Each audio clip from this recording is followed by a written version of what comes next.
Greetings and welcome to the Cerebral Women Art Talks podcast. I'm Phyllis Hollis, your host.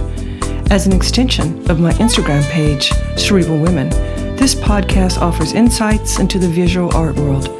I interview artists, mainly artists of color and female artists who will freely articulate what inspires their creativity. In addition, you'll hear interesting perspectives from dedicated art professionals who work with artists and the art institutions that feature them. I'm confident that collectively, these individuals will indeed stimulate your mind as they do our eyes. Please know these interviews are conducted in my Manhattan apartment, so please forgive the background sounds of city life. Welcome to the Cerebral Women Art Talks podcast. In this episode, I feature June Edmonds, a West Coast-based abstract painter that was awarded the AWARE Prize during the 2020 Armory show in New York City. AWARE, an acronym for Archives, Women Artists, Research, and Exhibitions, is a Paris-based nonprofit that this year debuted an award for a solo exhibition of work by a woman artist. June's work was exhibited by the Luis de Jesus Los Angeles Gallery. She was recognized for a never-seen-before body of work, her new flag paintings. Each flag is associated with the narrative of an African American, past or present, a current event, or a chapter from American history. Her application of color incorporates an intellectual perspective reflecting on systemic disenfranchisement, emotions, and power. June has participated in several residency programs, has received many grants from well-known organizations, and her paintings are held in collections throughout the United States. It gives me pleasure to highlight AWARE, the gallery for having the courage to present a solo female artist's work at the Armory, and most of all, the talented artist, June Edmonds. Welcome and enjoy this episode.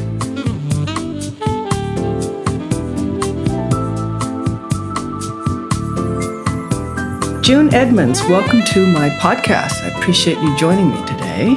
Well, thank you so much for inviting me. It's wonderful to be here. You're in good old Los Angeles?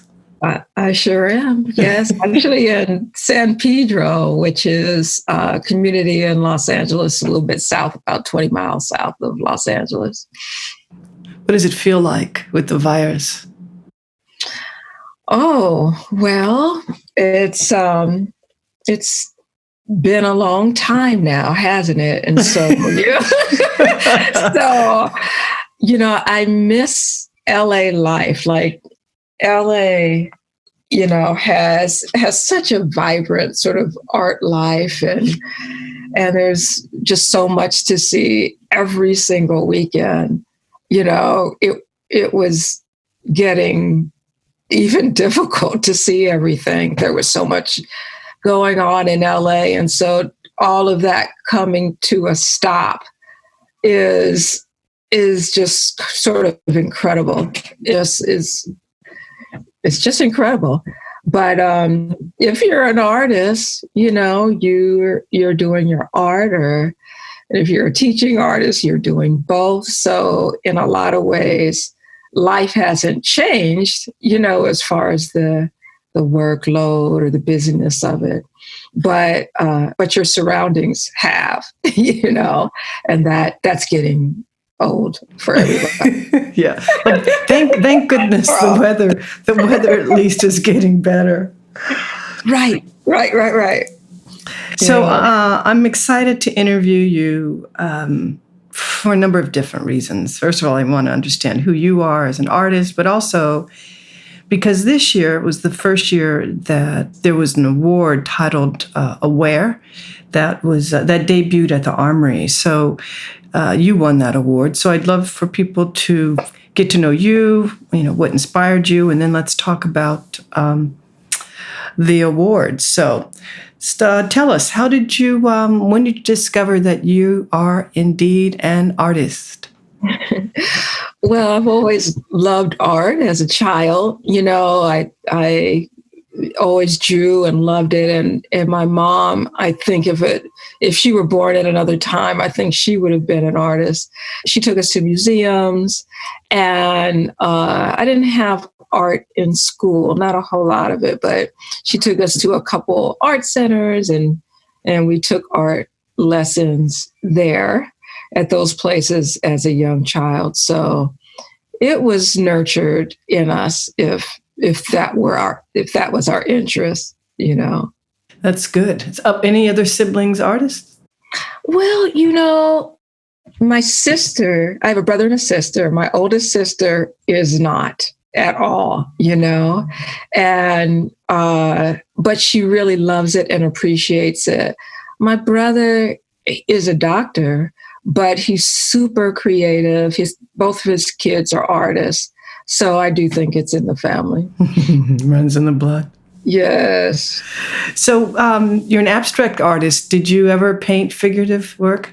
I did when I first started. You know, I was saying that my mom used to take us to museums. When I was 15 years old, there was an exhibition at LACMA, LA County Museum of Art, called 2 Centuries of Black American Art.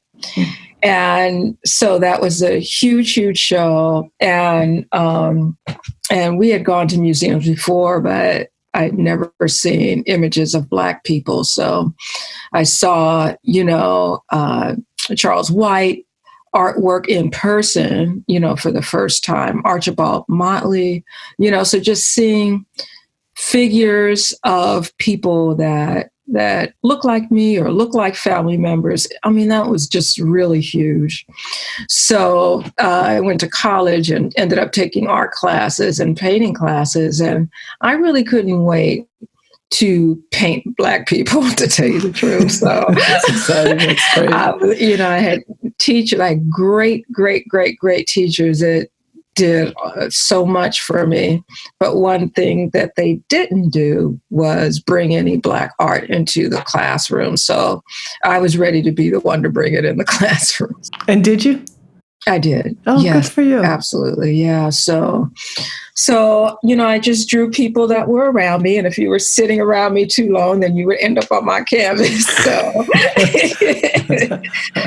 Is there any particular artist style that drew to you that you think you... Yeah, in the very beginning, you know, again, Charles White was one of the first artists I was exposed to figuratively, you know, but I actually remember having a game when I was maybe 10 years old, and the game was called Masterpiece. And this game had cards of paintings that were masterpieces, and I would just stare at these cards. And I remember staring at the Rembrandt and the Picasso and just kind of loving all of it, you know. And so that kind of was a clue to me that I might be an artist, that I love the abstract and the figurative. But it was that 2 centuries of Black art that made me feel that, wow, you know, you can do this, and maybe you kind of should do this, because this is very me. Viewing these paintings is super important to me. I'm identifying this as a young person, so it's very important to be an artist that supplies those images. So even in LA back then, we would have these sort of more commercial shows and exhibitions, and Varnette Honeywood would go to all of those shows, and I loved her work, and I had postcards of hers in my studio in my college. I went to San Diego State, as well as artworks by Impressionists, really post-Impressionists. Yeah, and you know, I loved really David Hockney at that time as well. So those were the artists that were informing my art. Jacob Lawrence, Romare Bearden, you know, so those guys. And your love of color. Yeah. Let's talk about that. Yeah, you know, so when one looks back even at the art that I just mentioned was like the post-impressionists. That's what I adored about their work, So my aunt lives in Washington, D.C., and I remember visiting her in, when I was 19 years old. And so I went to the National Gallery. It was just amazing to be able to go into these galleries, and they were free. And so, I went to all of them. But there was a big show of post-impressionist artwork, and I just remember how that artwork affected me as well, and how the color, of Van Gogh and Monet and Gauguin and Bonnard. I just remember, and Matisse, and how those colors affected me, and just being just so mesmerized with that magic and wanting to create that myself. But Romare Bearden is, I think, just an amazing colorist, and of course what Jacob Lawrence does with color, Varnett Honeywood, what she does with color, and even I was very moved by the color usage of that Archibald Motley, used at that time as well. So the color just always affected me whenever I was looking at. I'm looking at your paintings of the flags, and I'm envisioning those colors, because those colors they're colorful works, but they're dark colors. Right. So let's talk about the Armory, because it's all connected to the flag series. Mm-hmm. And then I also want to talk about your time in Skowhegan, how you enjoyed that. So you won an award that was given by AWARE, and I'm going to state what it stands for: is Archives of Women Artists Research and Exhibitions. And that award you received this year, it was a debut for this award at the Armory. So tell us about working with Luis de Jesus Gallery in Los Angeles, and how you ended up, fast forward, winning this prize at the Armory this year. Okay. Sorry. I'm going to try to be organized in my answer. Since I wasn't? No, not at all. But I want to answer as fully as I can, and I have been with Luis de Jesus, Los Angeles, for about a year and a half now. And how we met is I had received a grant with the city of LA, and that grant is called COLA. And so at the end of the grant cycle, if you will, you have an exhibition at the Municipal Art Gallery, which is this huge highlight. I feel really bad this year that they're not having that exhibition, because of COVID. But Luis came to that show, and I guess saw my artwork. He got there kind of earlier than I did, and so the director, who is Isabel Luteroff, as soon as I walk in, it's 2:15. She says, "June, Luis de Jesus is here, and he wants to meet you." I was like, "What?" And That's great. So that's how we met, and he liked the artwork that I had done in that year for that grant. I had some huge abstracts, and I had one flag.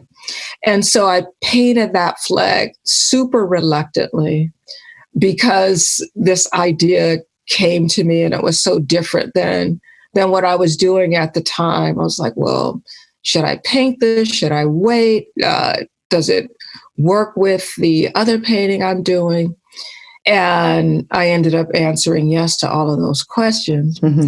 So he saw the flag and loved it, and said immediately that he wanted to purchase it and have a show with my artwork, and so just this super enthusiastic, wonderful, wonderful response that I got from Luis. And he called his partner, he called Jay, and Jay came up an hour later and was looking at the paintings. And that's how we got together. And so I had a show with him the following year, which was 2019. And then after that show, they applied to go to the Armory, with my work, and I think with somebody else's work as well. So the Armory was coming up. It's sort of December 2019, and I heard from Luis. He's like, "Oh, we were nominated for this prize, this Aware Prize. So it's like you're one of 5 people," and that just, that was really wonderful. I mean, I was just thrilled to be going to the Armory. That was really enough, that I was going to be in this exhibition. That was really enough. And it's a Paris-based organization, right? Which I find interesting. Right. And so that nomination from this Paris, so, you really sort of visualize sort of this distance and sort of being this one of 5 in your mind. And it's just such a huge honor, like the director, Camille Marino, she, was a curator at the Pompidou, so these are a group of people that have this mission that is just so just so everything to me. And it's what I'm about, so when I found out about that, and like I said, it was really enough to be nominated. When you hear people say that, you just kind of roll your eyes, but it was just really enough to be nominated. I looked them up, and, they have an amazing website, and I'm also a teaching artist, and I found so much value in that website. So it was wonderful to meet Camille and say that to her, and her say back to me, well, this is why we do what we're doing. So it's a huge honor, in just so many ways. So what inspired that body of work, the Flag series? Yeah, so it was inspired by a residency that I did in 2017. So like a lot kind of happened in 2017. I got that grant from the city. And then at the beginning of the year, I went on a residency to Paducah, Kentucky, that is run by Alonzo Davis, who used to run the Brotman Gallery here in LA. Well, he purchased some property out there, maybe a decade or so ago, and created a residency. So it's a wonderful space, and it was like wonderful to be there because of the history of who owned it as well. But it's a wonderful space, but it's in the South, and I'm from LA, and I don't know anything about the South. I just have all the ideas that I've gathered about the South my whole life, and I'm over 50, so I have so many ideas about what the South is. And in 2016, when I applied for this residency, it seemed like a good idea. We had a Black president, let's do this. I'm going to. But then 2017, November occurred, and we have a new president, and now the South is a whole nother idea. And so that was really something. And so it just had me thinking about just sort of this retro, mentality that the country was sort of starting its path on, I should say openly retro, because I don't believe any of these ideas are new, I don't think any of us believe any of them. So anyway, the thought of being in Kentucky ended up taking a 180 degree turn, and I was concerned, And I remember being at a party and a friend joked, well, at least you'll be 2 blocks away from the Ohio River.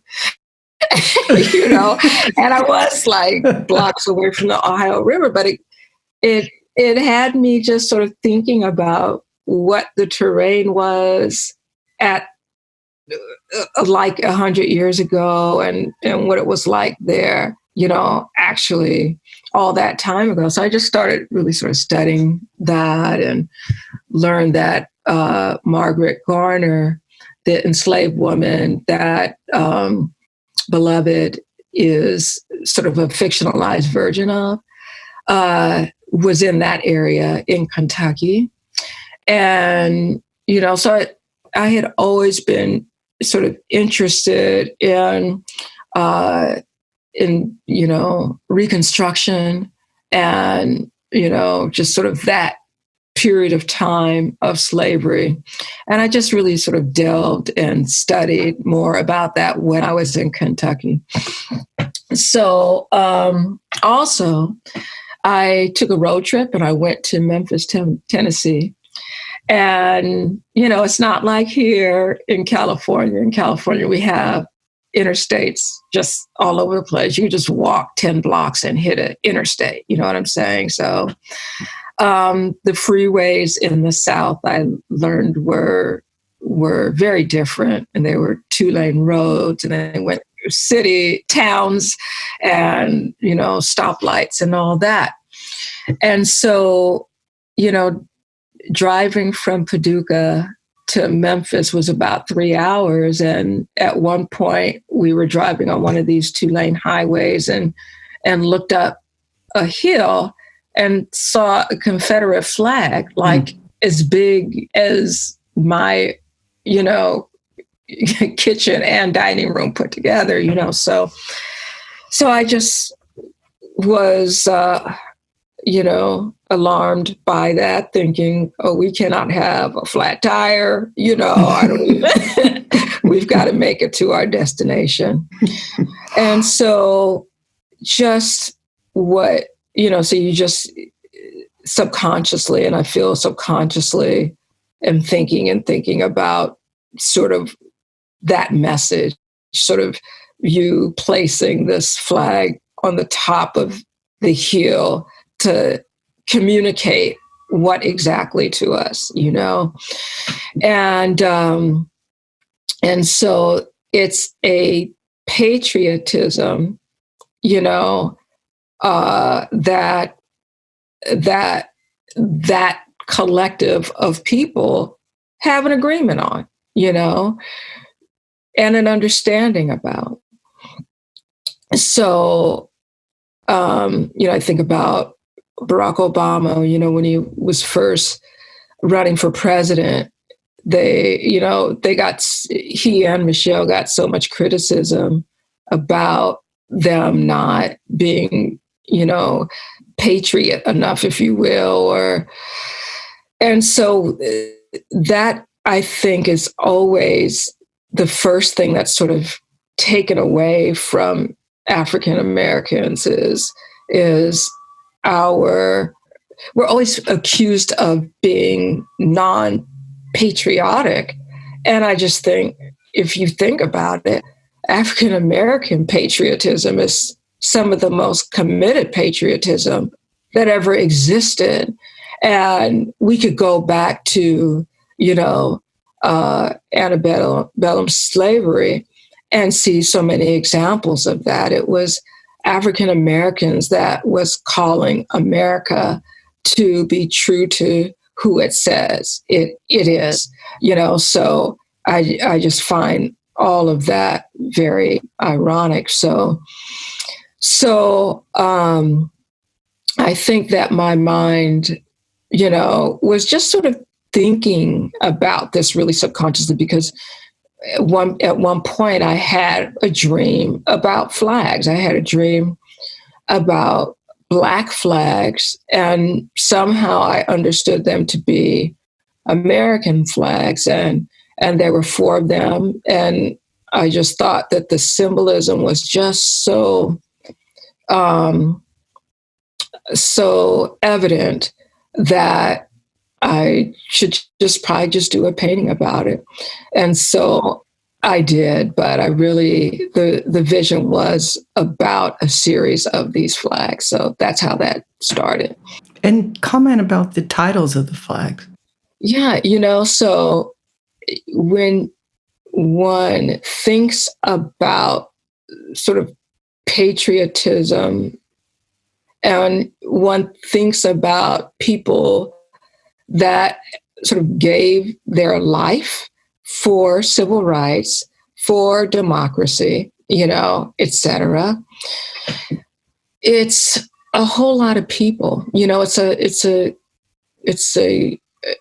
a movement of people, a collective of people, and there's names that we know, and then there's all these names that we don't know that were the engine of moving us and moving us forward and moving us forward again. And so that's who the flags are named after, So, so they might be named after a slave, that fought in the war, in the Civil War. It might be, a journalist who was writing about,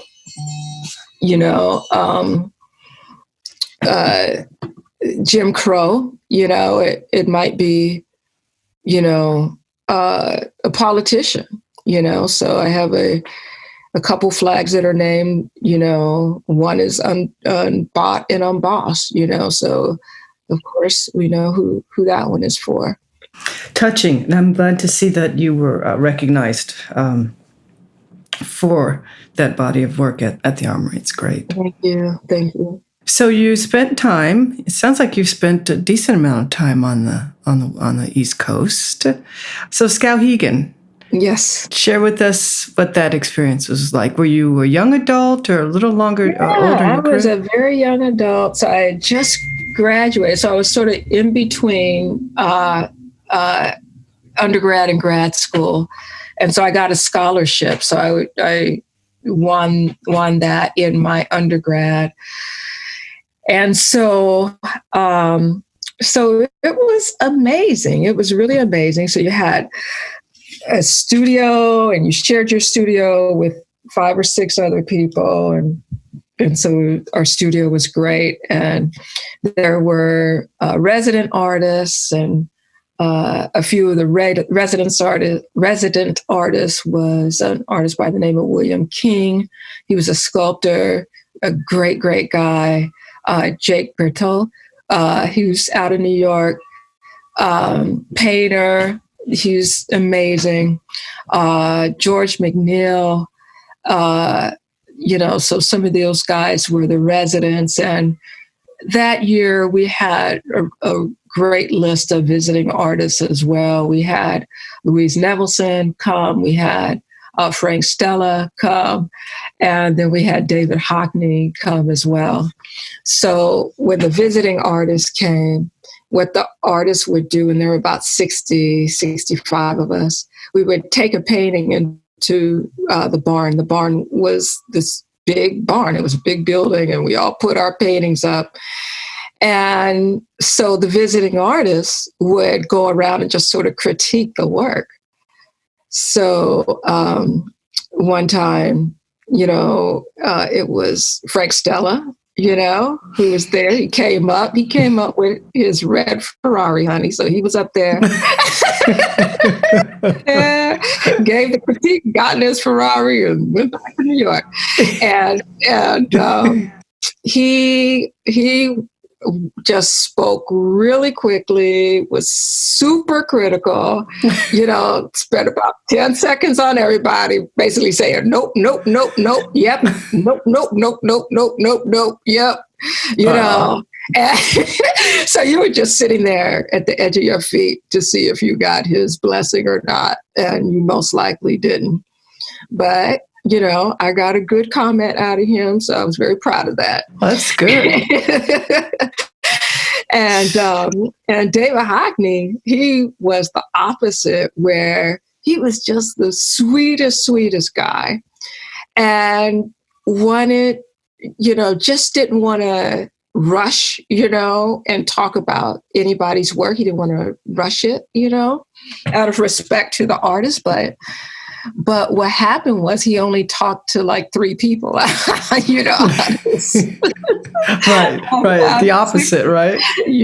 But I mean, we absolutely learned from what he said to those 3 people. So it was amazing, just an amazing experience. Yeah, it's great that you have it. I tell you, it's I just get excited just listening. This has been a great conversation. So we could probably go on and on and on, but I'm not supposed to. So with everything you've learned and all the experiences you've had and all the influences you've had, what do you feel your role is as an artist? I just know what art does for me, and I just want to be able to do that. I want to do what the artists that I just really look up to do for me. And their work, for me, represents truth. So I'd love my art to represent that as well. It touches a part of me that nothing else does, a part of my soul, a part of my spirit. So if my art could do that, I will be very, very happy. Yeah, the humanitarian side of artists. I love it.